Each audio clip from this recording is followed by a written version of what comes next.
ఇంద్ర ఇంద్రసేనారెడ్డి అని అంటుంటేనే ఒళ్ళు గగులు పొడుస్తుంది, రోమాలు లెక్కపరుచుకుంటున్నాయి. అది పవర్ ఆఫ్ ఇంద్ర. అలాంటి పవర్ఫుల్ సినిమా, పెద్ద సక్సెస్ సాధించిన సినిమా ఇంద్ర.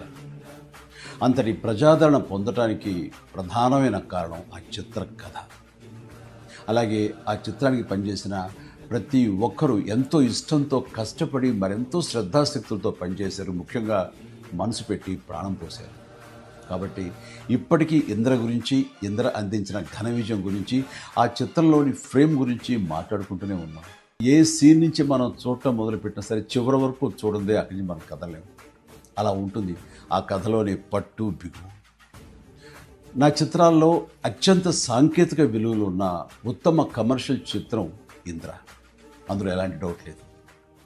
కథ, స్క్రీన్ ప్లే, డైలాగులు, ఆర్టిస్టుల పెర్ఫార్మెన్సెస్, అలాగే emotional scenes, background score, songs, fights and what not, everything. And అన్ని పీక్స్లో ఉంటాయి. ఒక మాటలో చెప్పాలంటే కమర్షియల్ చిత్రానికి పర్ఫెక్ట్ నిర్వచనం ఇంద్ర.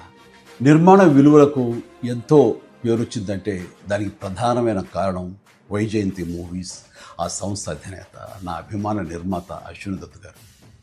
ఆయనతో పాటు కథను అందించిన చిన్ని కృష్ణ, డైలాగులు రాసిన పరుచూరి సోదరులు, అద్భుతమైన మ్యూజిక్ అందించిన స్వరబ్రహ్మ మణిశర్మ, అలాగే డిపిఓ విఎస్ఆర్ స్వామి గారు, ఎడిటర్ చంటి గారు, డ్యాన్స్ అండ్ ఫైట్ మాస్టర్స్, నటీనటుల నటన, లాస్ట్ బట్ నాట్ లీస్ట్ అందరినీ మించి మా మంచి బాలుడు గోపాలుడు, డైరెక్టర్ బి గోపాల్ అత్యద్భుతంగా చెక్కి తెరకెక్కించి ఇంత పెద్ద హిట్ అవడానికి కారణమయ్యాడు.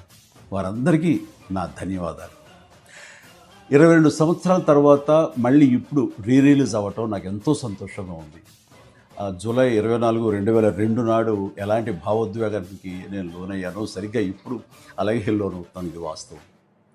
ఈ నూతన జనరేషన్కి ఈ సినిమాను పెద్ద స్క్రీన్ మీద చూపించాలన్న ఆలోచన వచ్చి నా పుట్టినరోజు నాడు గిఫ్ట్గా అందిస్తున్న ఆ స్వప్న దత్తుకి, అలాగే తన సోదరి ప్రియాంక దత్తుకి నేను ప్రత్యేకించి నా హృదయపూర్వక అభినందనలు తెలియజేస్తున్నాను. చూడబోయే మీకు కూడా పూర్తి ఎంటర్టైన్మెంట్ గ్యారంటీ అని చెబుతూ సెలవు తీసుకుంటున్నాను. Please enjoy. జై హింద్.